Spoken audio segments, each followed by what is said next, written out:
before we start formally.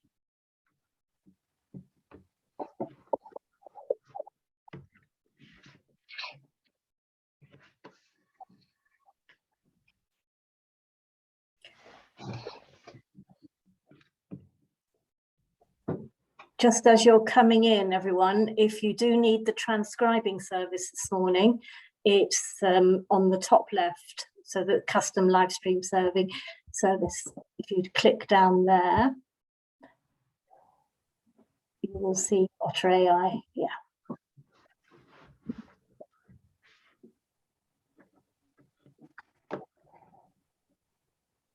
Okay, it's 11 o'clock. We've got a few more people due to come in. Let's just give it another couple of minutes.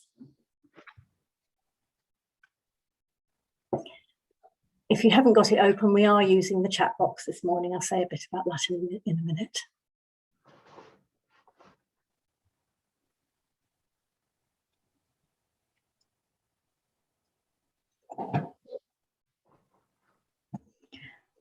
Right, I think I'm going to make a start. I'll do a gentle, slow start so that people, if they are just joining us in a few minutes. So I'm Jenny Berry. I'm Director of Leadership and Governance for ACEVO.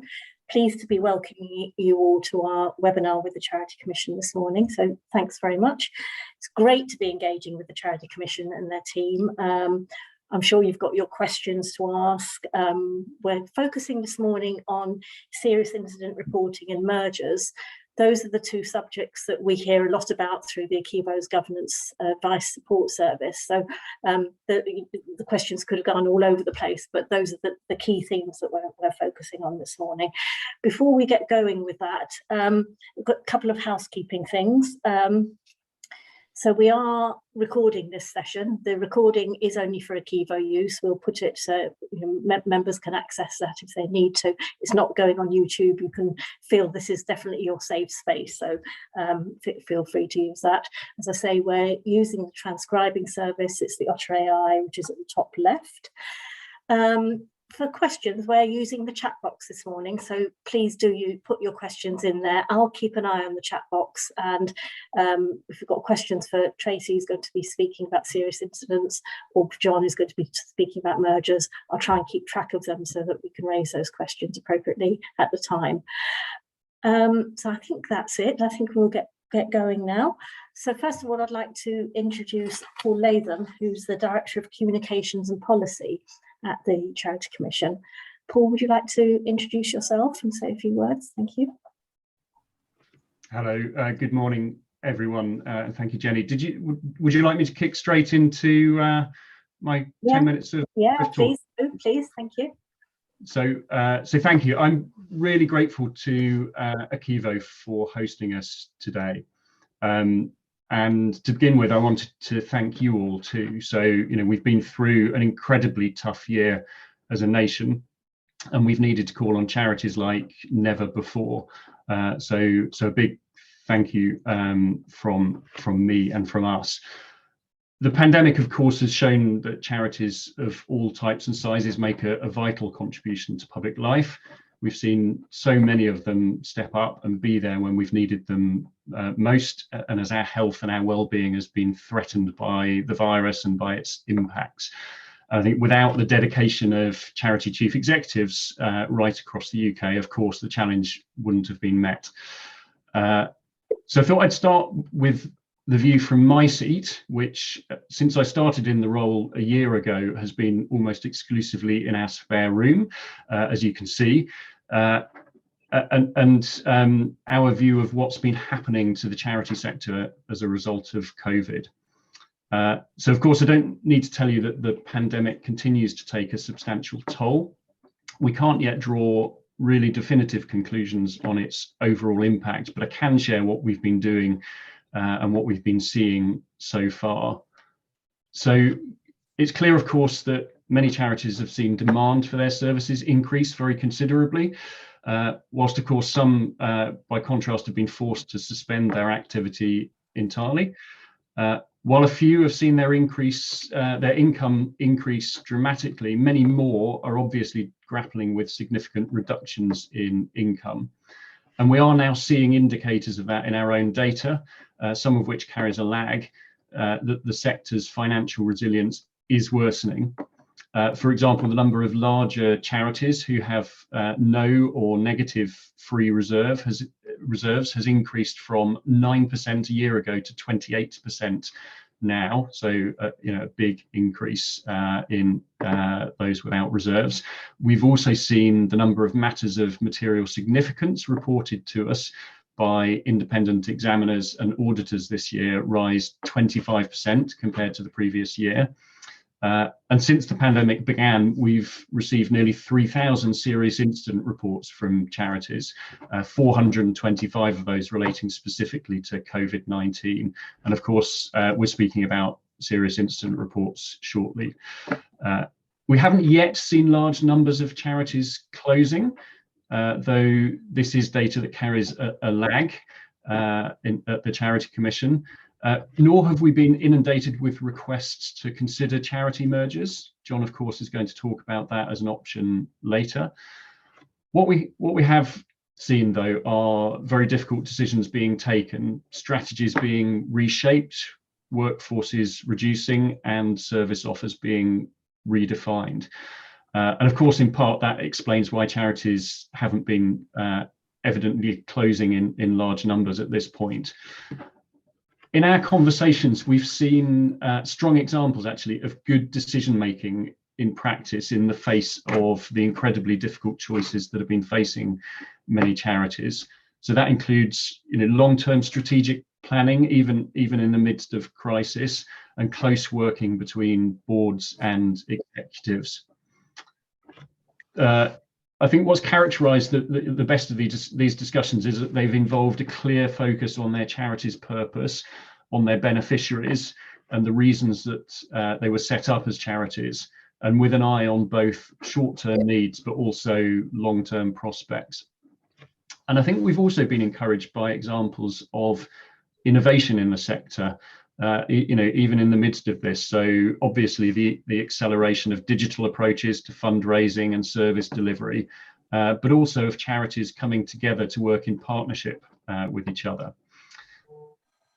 And then looking finally at government support, obviously the use of the furlough scheme has been widespread in the sector, and there's no doubt that in addition to the specific government funding schemes that have been available, furlough has helped many charities get through to this point, even if it hasn't been the ideal option for some.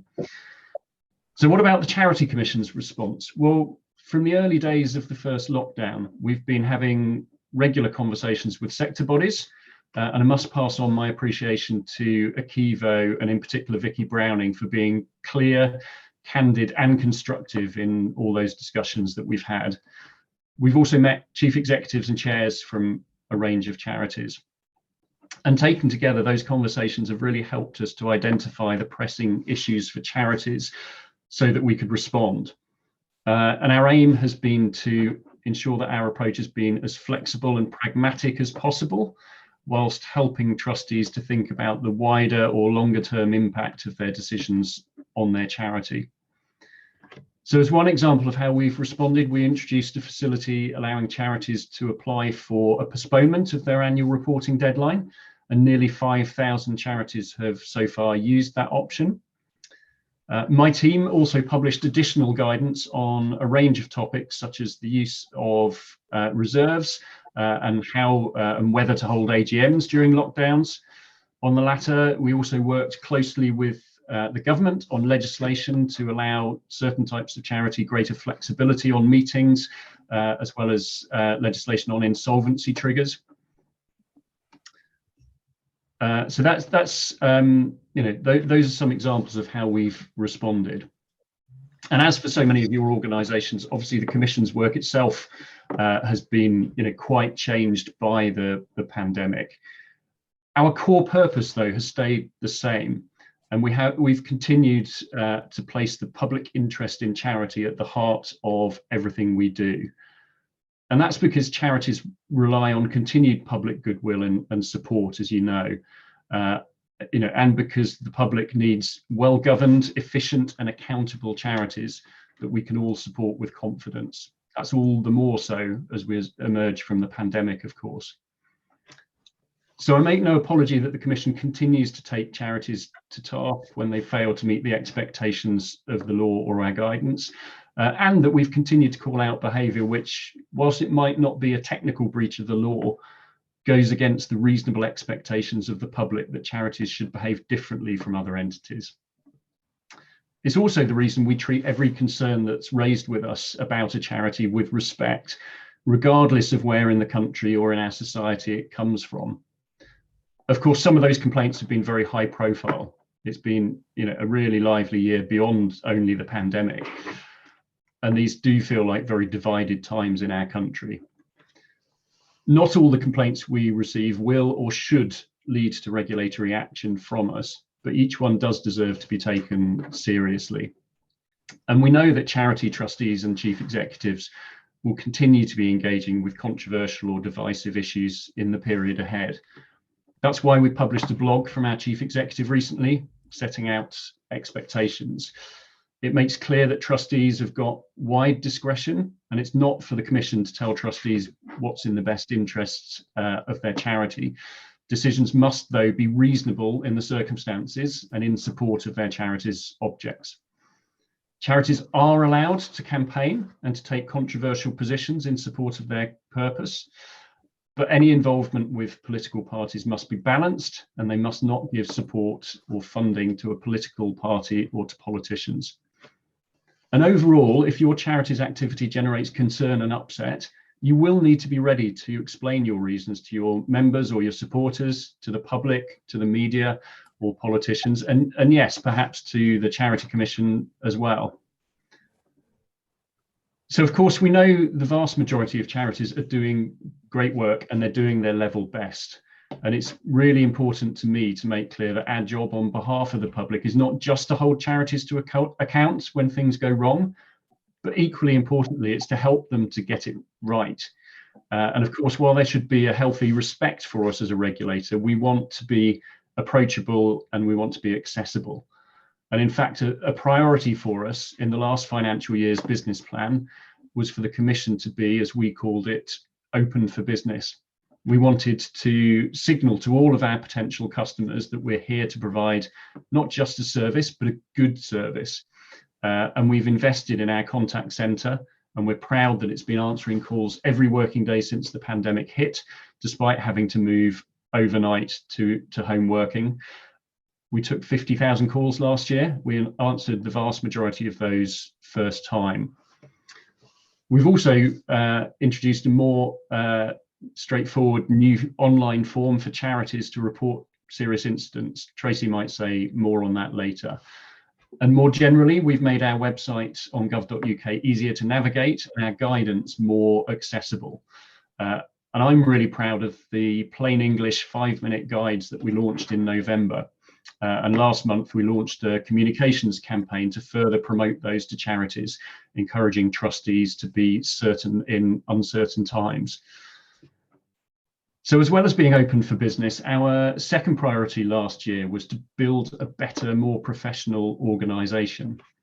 And as part of that, we've implemented a new structure and we've welcomed a number of talented new colleagues into the organisation alongside existing colleagues. Amongst other things, we've brought in new expertise to improve how we respond to risks facing the sector. So the aim is to be ever more proactive and intelligence driven and to target our interventions where they can make the biggest difference. We don't want to just respond to catastrophes or scandals after the event. We want to help charities to prevent issues developing into crises in the first place. So those are just some of the improvements we've delivered over the past year at the Commission.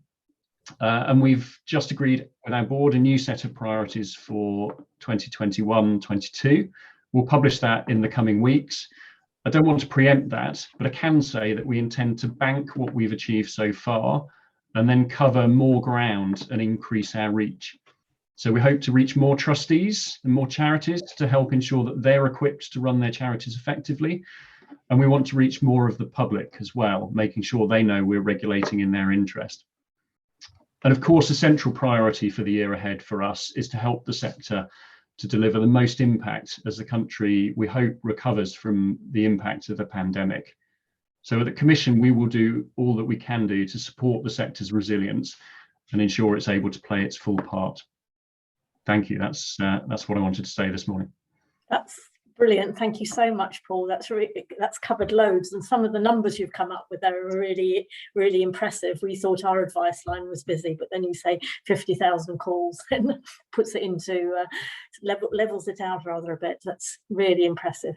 And then you said 3,000 serious incidents reports and 425 of those related to COVID. So we might hear more of that from Tracy, so who's going to speak to us now about serious incident reporting.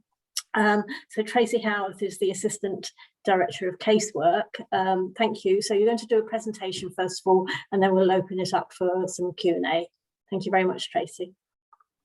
Thank you, Jenny. Yes, I thought I would keep it quite simple because I really want to target the time we've got today to answer any questions that you have. So I simply broke it down into a who, what and why in terms of reporting serious incidents, or in shorthand for the Commission, RSIs. So to start with the who, it's a trustee duty to report serious incidents to the Commission, but often that's delegated to senior members of the team or part of a governance team. But it is a trustee duty to do so. Whilst it's not in the statute reporting serious incidents, when you submit annual returns every year, is part of what you're signing for us, your annual return submission, that is your duty to have reported serious incidents. So anybody who the trustees have given authority to can report a serious incident to the Commission. It doesn't have to be a trustee. But what that actually points to is around delegated authority and governance within the charity. That actually, that's not about galvanising the trustee body or a trustee to report a serious incident when something live has happened. That's about ensuring that there's the underpinning governance in place to ensure people who've got the responsibility to report serious incidents in a timely way do so. Often when we talk about who should report a serious incident, we also talk about if there's a disagreement whether a serious incident should be reported. So generally that leads on to what you should report. So we would say that any adverse event, actual or alleged, which could cause or risk causing harm to your charity, to the beneficiaries, to staff, to volunteers, to anybody who comes into contact with your charity, any loss of money or assets, damage to property, or work or reputation of the charity should be reported to the Commission. Tell us what has happened and what are you going to do about it, or what are you doing about it? And of course that links back to the who. You have to be informed. There's no point telling us of an incident without giving us the understanding of what you're doing about it and how you're handling it and how you're managing it. So we talk about them being reported immediately when you become aware, or as soon as reasonably possible. Well, often, as soon as reasonably possible, maybe you know about it, but you haven't had an opportunity to talk about what you're going to do about it. It's not about passing the book onto the Commission. It's about saying, this has happened and this is what we're doing about it. Because that leads into why. Why do we ask for you to report serious incidents to the Commission? Well, it's to provide assurance to the Commission that you know what has happened, an incident has occurred, but you know what you're doing. And the underpinning aspects of this always governance. Why also leads to, it informs guidance and alerts, what Paul has spoke about already. It partly informs an intelligence picture to inform our proactive work. And we're talking more and more about that as we move forward, that we want to be a more proactive regulator. Importantly, it's around assurance. It's around assurance of a well-governed charity, that you're managing incidents or issues in the way that we would expect. And also an opportunity to ask for help. If something has happened and you don't quite know what to do, or the pace of the event is running much quicker than you would have expected it to do, you can always ask the Commission for help. And we will always provide advice and guidance should you need it. So in summary, reporting serious incidents is an assurance mechanism. It helps us understand what's going on in the sector, informs our proactive work, informs guidance, and informs the regulatory alerts that we can push out there to reduce risk in the sector. I'm going to pause there and just see if there are any questions that's come through on the chat, Jenny, if that's okay. Thanks, Tracy. Yeah, there's a couple of questions there. So just where you're saying either the chair or the CEO can report it, does there have to be a minute? Does there have to be a recording that it's been agreed that something will be reported, or can they just do it between the two of them and agree it? Ordinarily, the governance structures in place would say what kind of incidents that charity would consider is reportable. So there doesn't have to be a minute in board papers there and then about reporting the incident. The action is report the incident, ask for advice, provide assurance. What's important in trustee minutes is the handling of that. What is happening as a result of that incident? What's the mitigation? And how is the charity going to learn from that going forward? So often these things happen, and it's always better that the charity tells us than either a whistleblower comes forward or we receive a complaint or, heaven forbid, it's on the front page of a newspaper. Yeah. Okay, thanks very much. And you mentioned about the threshold in terms of loss of money. The question is, what is there? Is there a threshold? At what point the loss of money should be reported? Again, is that something about governance and the risk? It is, and as we know today, there's large representative of different charities, different size, and often it's important to focus on the impact of that money. 10,000 in one charity might not have the same impact as it would in another. But the other thing to think about, losing money is one thing, and that's about understanding how and why that's happened. But how do you ensure that doesn't happen in the future?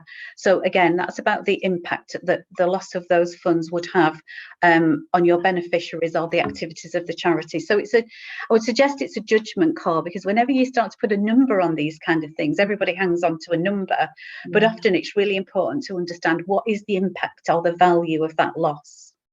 Yeah, that's a good point. Question here from Tracy is, she's done a story there about one of their trustees is resigning, but that's due to decision making at board level. This trustee's 4 months away from coming to the end of their terms of office. Is that a serious incident report? Would that need reporting to you?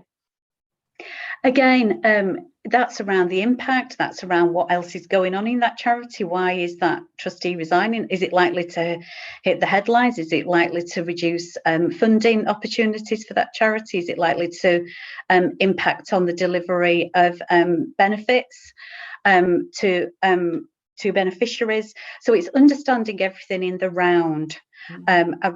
In terms of, is that a reportable incident? So off the top of my head, based on what you've just said, I'd be asking more questions than I would be saying yes or no in that particular circumstance. And that is the whole thing about trustees resigning or a CEO being put on suspension or under investigation for something are those things that need reporting. But you're right, it's the impact of that. There's a couple of general ones about that Paul mentioned earlier on, that you had 3,000 serious incident reports. Is that about average? And then the second question related to that is there a common theme, or what are the things you hear the most about, please? Sure, Jenny. Yeah. So last year we saw fewer reports than we did the previous year. Oh. The previous year that was around 5,500. Okay. So last year we saw fewer reports. Now that will be for some of the reasons that Paul has already talked about, that charities have maybe had to suspend activity, for instance. But we still see the majority of those reports, over half of those reports, related to safeguarding issues. And Paul indicated the numbers for COVID, but the majority of those, over half, over 2,000 reports, were in relation to safeguarding. And it's important when we talk about safeguarding, actually, that there's the incident, and if that's an incident of harm, but if that's live risk, and if that's being managed through a serious incident reporting regime. But one should always look to the underlying governance around how that has been allowed to happen, or how did that happen in the first place. So often we talk about policies and procedures, and absolutely we expect that all charities would have them in place, but it's about the application of policy and procedure and practice when things occur. Inevitably, in some charities, some things will happen. And that's why we have policy and process to manage that. But it's about the application of that and the learning from that. So whilst they would have been called safeguarding incident reports, we often look at the underlying governance that's either failed or not to enable that to have happened. Okay, and just following on for that, I've got another question, but just following on to that, so this is pinged into so Kate is saying here that larger charities will get a lot of safeguarding allegations, and they have to inform CQC and their local authority, etc., and sometimes the police, etc. Do the Commission need to know all about all of those safeguarding allegations if there's other processes being dealt with? So it's very important that all charities report to their primary regulator. So CQC, police, they're always primary individuals, or the primary authorities that need to be reported to.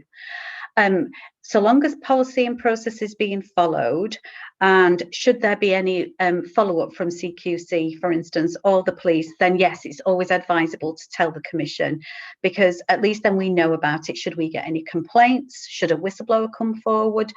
Should it appear in the media? We would know about that. And what that demonstrates is that the charity and the trustees or the chief execs are taking their governance responsibilities very seriously. So it's better that we know, but often we may not do anything about that, because we will wait for the outcome of the other regulators to whether we take action or not, or even engage or not.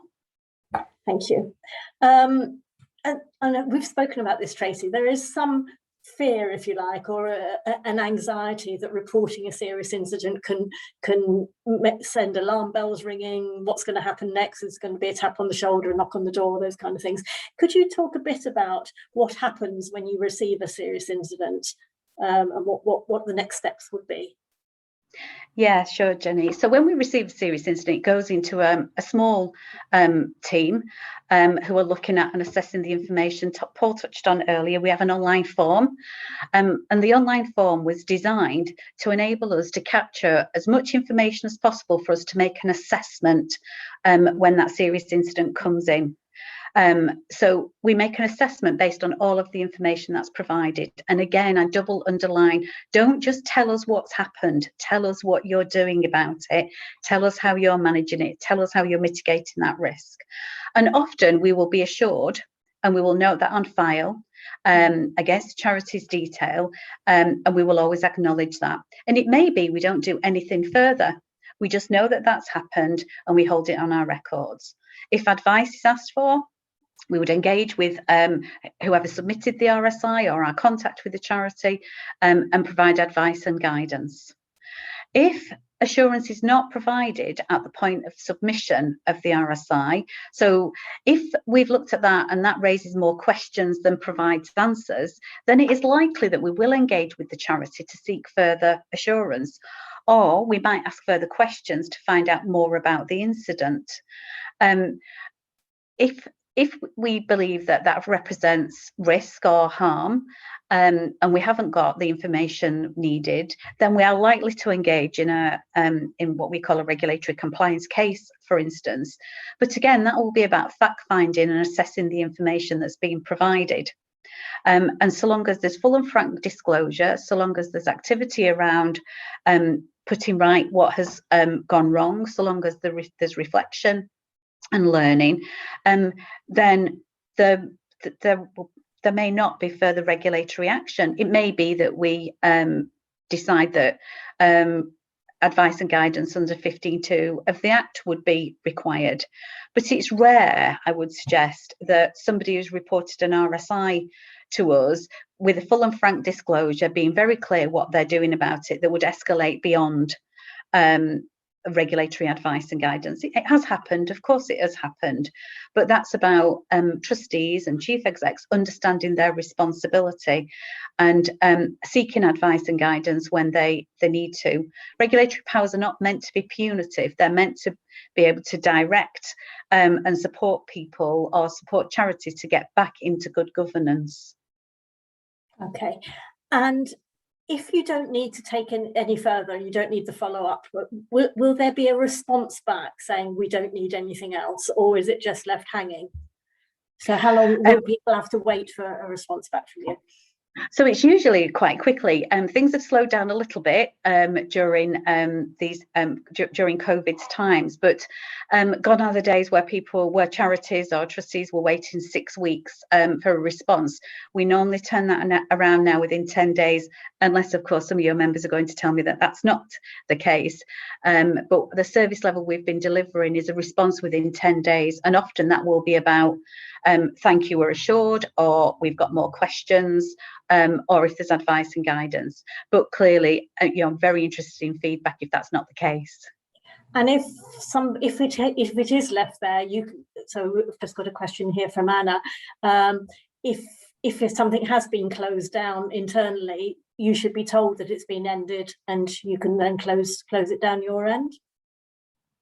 Yeah, so so it may be we ask for an update. So it may be we say we're assured, or it may be we say please can you provide further updates, or it may be we engage more in a one-to-one kind of dialogue, seeking more assurance. But if we ask for an update, then there should always be an acknowledgement whether yes, thank you, that closes our serious incident report in this matter, or we want further information.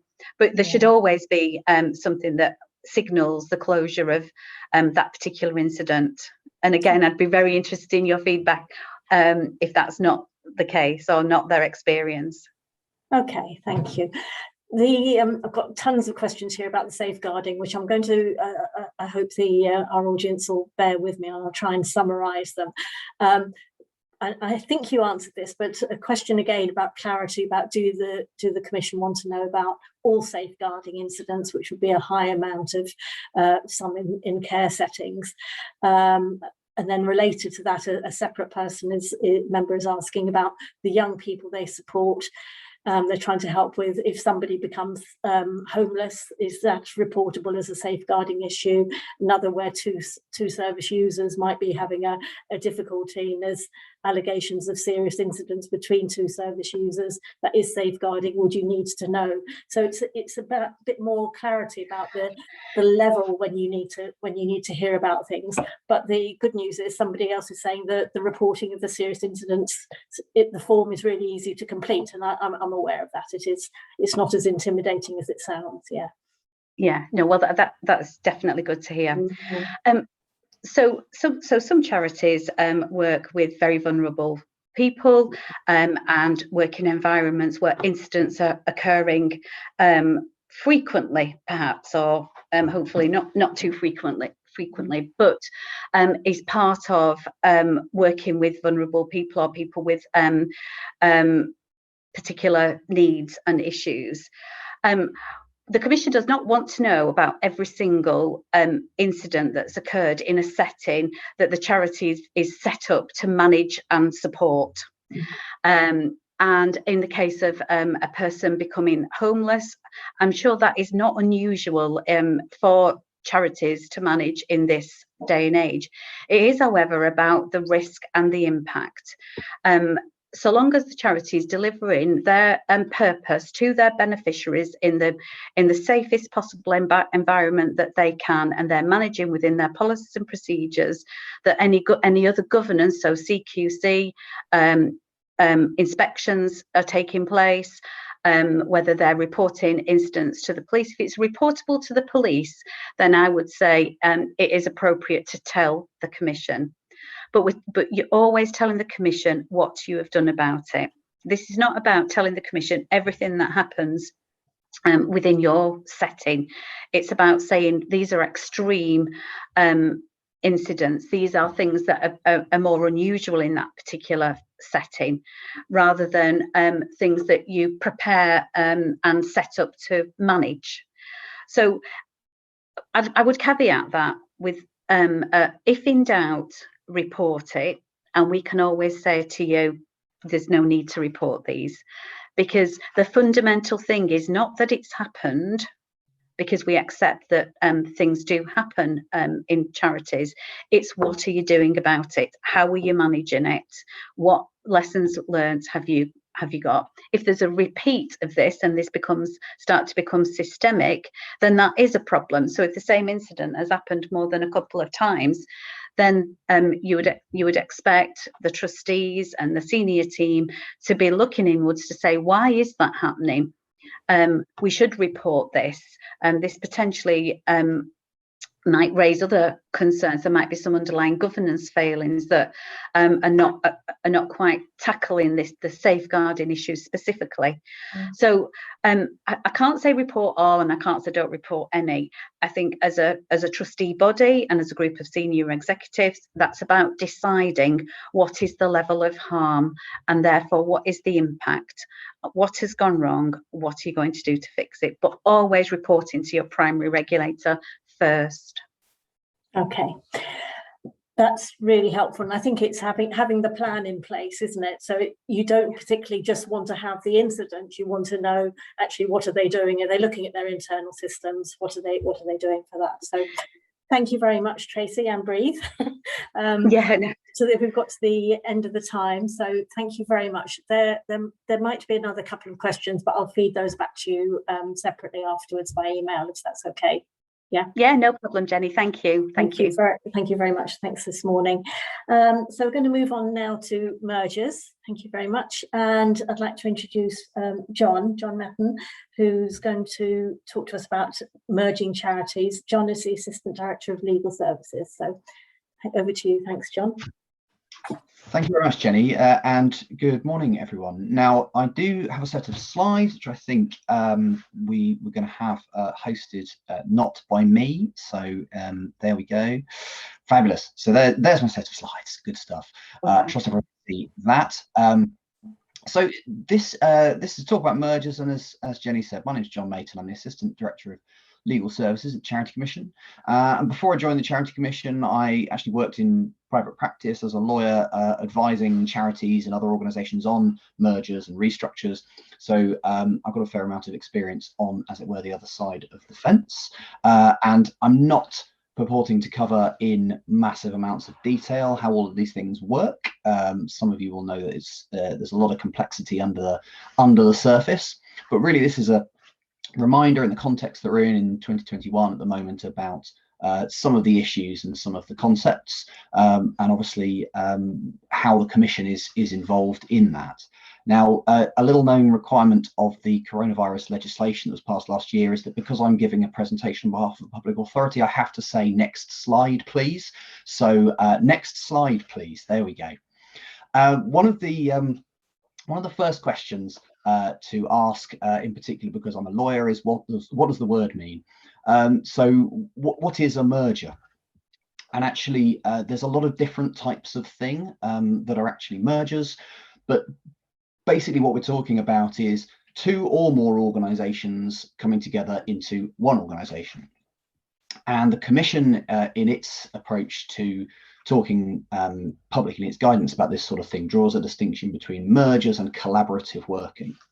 So collaborative working is setting up joint ventures, contractual arrangements, service delivery arrangements, and this sort of thing, where the other organisations you're working with and your own charity maintain their distinct identity, whereas a merger is about bringing organisations together in one consolidated group.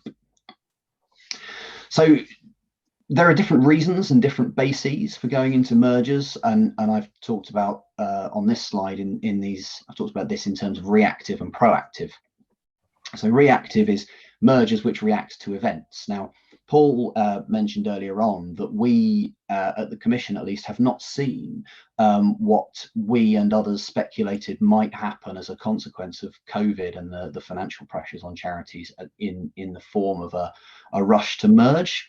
Financial pressures and financial difficulties are one of the big drivers for mergers in a reactive context. So if a charity is struggling financially through drop of income or any other circumstances, or if they simply find that they need additional resource, additional support, then merging with a larger charity or even with a charity of equivalent size is a way to support that, a way to facilitate continued service delivery.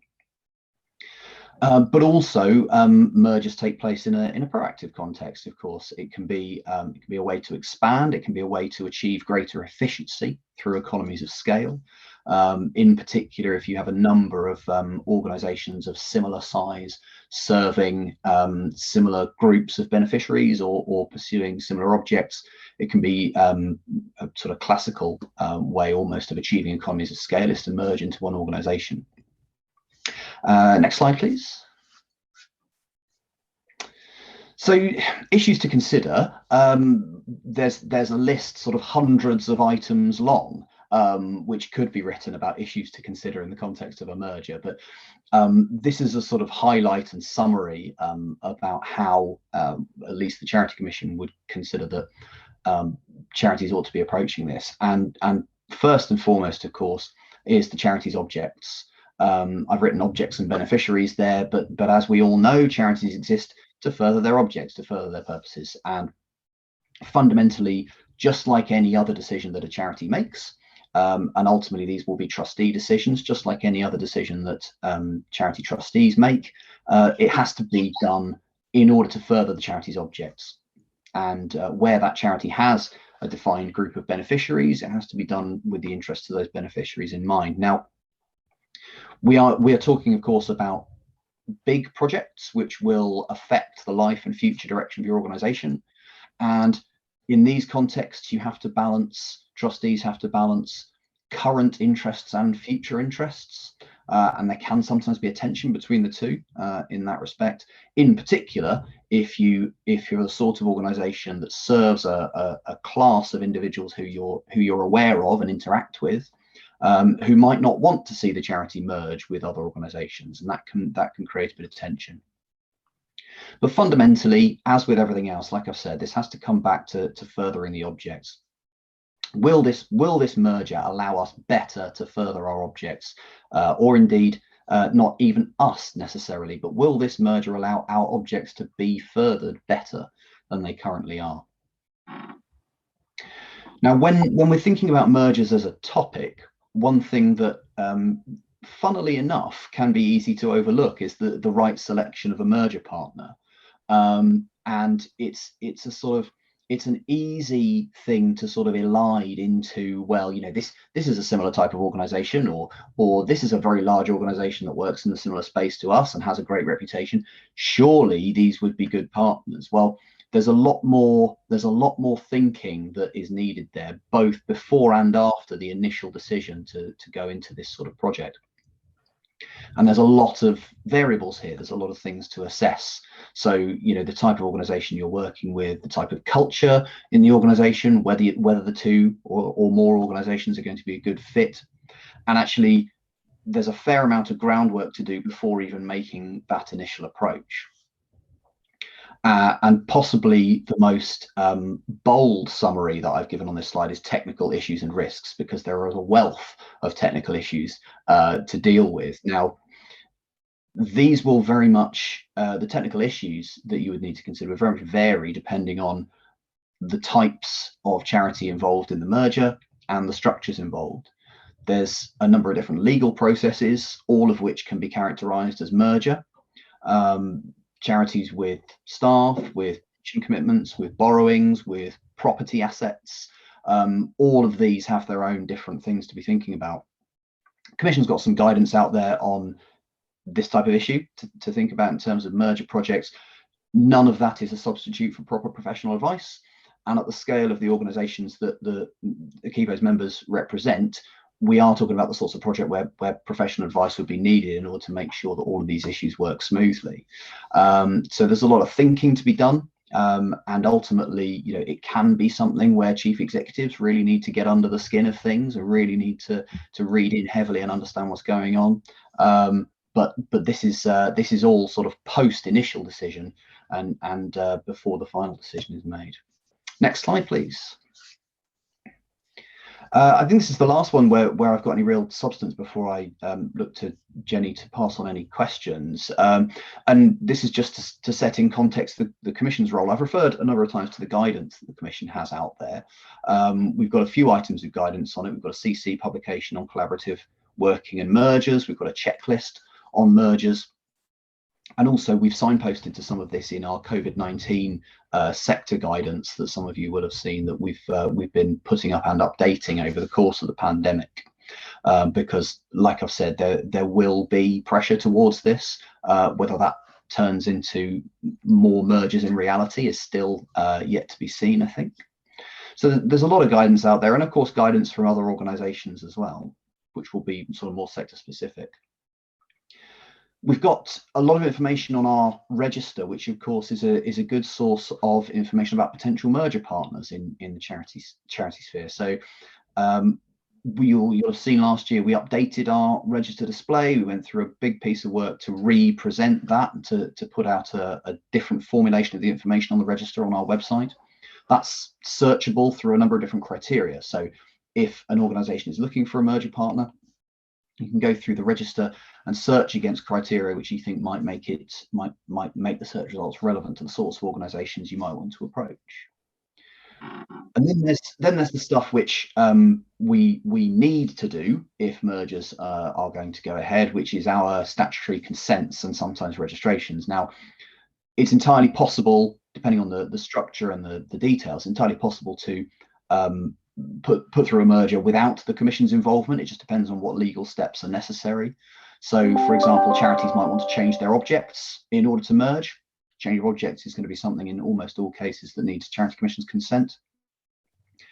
You might need to register a new charity as part of the merger. Some mergers are set up through way of a new charity parent organisation for existing charities to become subsidiaries of. Or charities might actually dissolve and merge into a newly registered charity. And of course, that's going to need a new registration with the Commission. And that typically, of course, is going to come at the end of the process. What I would say is we do see quite a lot of applications, both for consents and registrations, in the merger context and in other contexts, where this is a 2-year project and it absolutely must happen in 5 days' time. So please, can you give us the consent?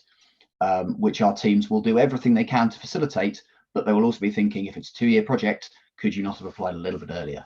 So there is a little bit of that, but certainly giving us the right information at an early stage is always going to be useful in terms of putting through our consents at the right time. And it is something our teams are sensitive to and like to work to help charities out where they can, but important that we have the information in order to be able to support that.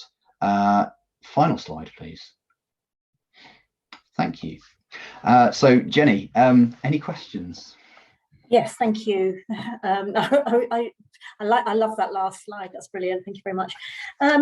So what do you think are the biggest barriers to charity mergers going ahead? What stops them? Is there a time where you're finding or you're hearing about that it stops them? Is it the thinking about it? Is it halfway through due diligence? Is it towards the end? What are the barriers you're finding? That's very interesting. I mean, I'll sort of rely on personal experience, because I can't say that the Commission sort of has done this type of research, because it's not necessarily something that is exposed to the Commission, if you like. I think in terms of experience, I think it's rare that the sort of the technical due diligence shows up an issue which stops a merger. It can do, of course, if you suddenly discover that there's this sort of glaring problem with another organisation that means you thought you wanted to merge with it, but you've now decided not to. That does happen. It's quite rare. I think typically it's more in the earlier phases, because in the earlier phases, executive teams are going to be talking to each other and trustees are going to be talking to each other, and there's going to be, at that stage, you're going to reveal whether the cultures are going to mesh, whether the personal relationships are going to work properly, and that often means that projects don't go ahead. But also, I slightly wonder whether there's a lack of almost awareness of it as a way to build an organization and to expand and improve services. I think there's a charities tend to have a strong sense of identity, and that's a good thing. It's a really good thing that people believe in their organizations and have that strong sense of identity. And I think maybe that carries through into, you know, wanting to continue with an organization rather than wanting to continue with a project. But that's obviously a sort of individual and subjective view. And I liked the way you expressed it before. I'm sort of being clumsy in my expression. You did it so well, John, that actually it's expanding the charity's objectives in a different way. So you can either be merging, but to expand it by delivering them yourselves. But actually, if you're merging with another organisation, that your objectives are going to be met in a different way, I think is really strong. So back to the Commission then. What does the Commission need to see when charities need to permission for merging? What do you want to see from us? Well, I alluded to that a bit in my presentation. I think ultimately it's showing that it's giving us all the necessary information, and you know there isn't really time here to go through all the different categories of consent that might be needed and what we might need to see for them. But ultimately, and actually in a bit of a parallel with what Tracy was saying earlier on in a very different context, is that we would want to see evidence that all of the issues have been considered, if you like. And what we've got, which many people will be familiar with, is we publish our operational guidance. So it's operational guidance because it's guidance for our case officers, but much of it is published as part of transparency and as part of informing charities and advisors how we work. And actually, if you look through our operational guidance on particular types of consent, it will usually set out the sorts of things that we're going to want to consider.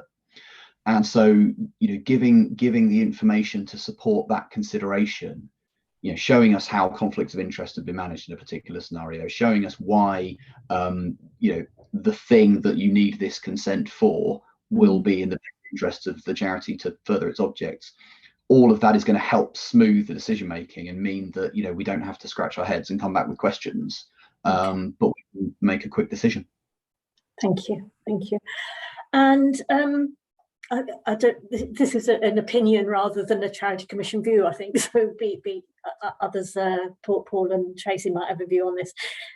What we hear from mergers is two things. One is the CEO's been left out of the discussion, and the chairs of the organisation have been developing this thread, and probably with the best interest of the CEOs, because perhaps CEOs are going to be competing for a job at the end, etc. And the first the CEO will hear about it is when something comes to them for due diligence. The opposite side to that is where CEOs are discussing a merger and they haven't actually perhaps taken it to the trustees and to the chair and to the right point.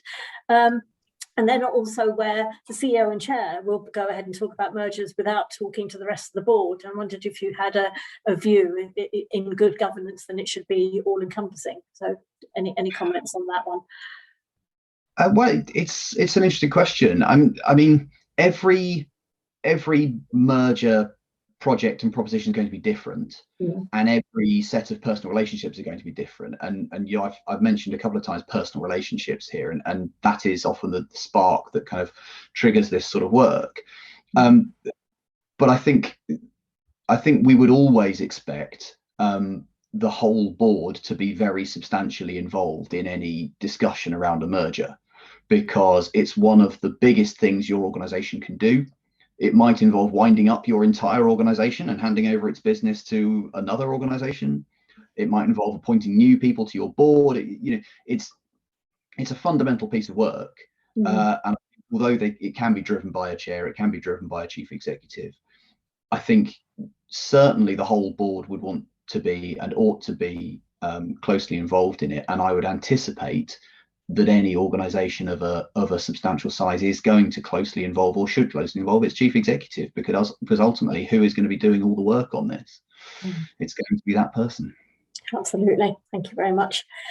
Okay, I've got no further questions here on merger, but there's one going back to Tracy back to you, Tracy or Paul, to come in. And this is about the letting the public, or letting being more public about decisions you've reached at the end of a serious incident report.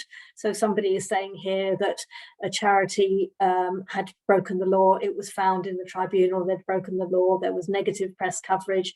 They had potentially breached their obligations, serious incident to the beneficiaries, etc., etc. It goes on. The Charity Commission yourselves were engaged with the charity in question, but you declined to make the information public, despite there was further evidence needed. And I wondered if you had, do you never go public on a response once you've done that investigation? Is that Paul or is that Tracy?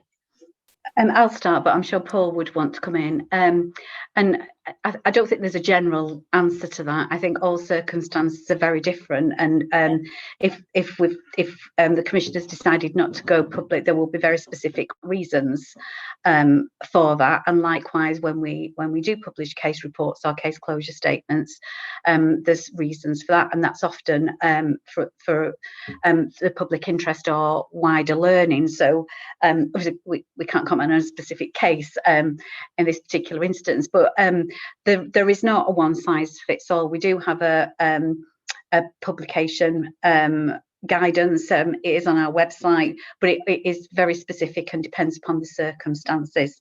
Paul, I don't know if you want to add to that.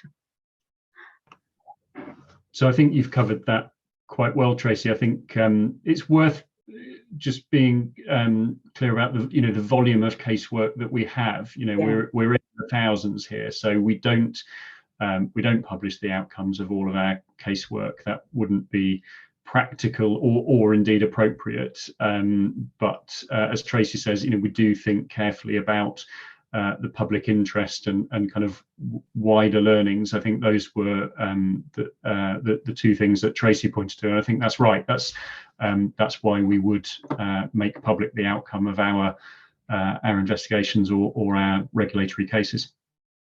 Okay, and if an individual wanted to know, a member of the public wanted to know an outcome, would you reply to them individually, or would that be closed as well? Often we would treat any particular request, if it was a member of the public making a request for information of a specific case, we would often treat that under the Freedom of Information regulation, and as a public authority we'd have a statutory obligation to consider it in that way. Of course, as regulator, there are certain exemptions, I think Section 31 and Section 32 under the Freedom of Information Act, that would allow us to exclude or not make public that particular information, because whether it's a member of the public requesting it or not, under freedom of information, if you release it to the world, you don't just release it to that individual. So we have to give that very careful consideration, which we do. We might reply in general terms, and often with whistleblowers that come direct to the Commission, we will reply in general terms around the outcome of the particular case. But that's only when somebody's had a particular interest in a case, and that would be in general terms more than in detailed or specific terms. Thank you. And we haven't had time this morning, and nor was it in the remit to talk about the whistleblowing. And really, ACEVO worked with the Commission. I think it was about 5 years ago now to include whistleblowing from charity staff, and certainly from our members, from CEOs, and the feedback we're getting from that in terms of the response has been particularly helpful. So I think people are feeling heard and listened to on that. So that's really good.